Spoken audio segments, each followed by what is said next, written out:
जर तुम्हाला तुमची रोगप्रतिकारशक्ती, हाडांची घनता आणि पचन सुधारवायचे असेल तर हे शेवग्याचे सूप एकदा नक्की ट्राय करून बघा.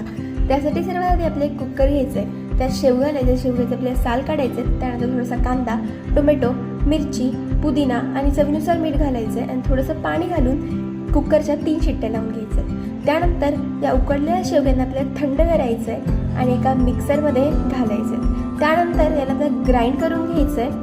आपल्याला याला गाळून घ्यायचं आहे. त्यासाठी एक चाळणी घ्यायची आहे आणि त्यात आपल्याला एक मिश्रण घालायचं आहे. थोडंसं जे आपण उकडलेलं पाणी ठेवलेलं होतं ते पाणी घ्यायचं आहे. ते पाणी आपल्याला घालून छान प्रकारे गाळून घ्यायचं आहे. त्यात आपण या शेवग्याला एक तडका देणार आहोत.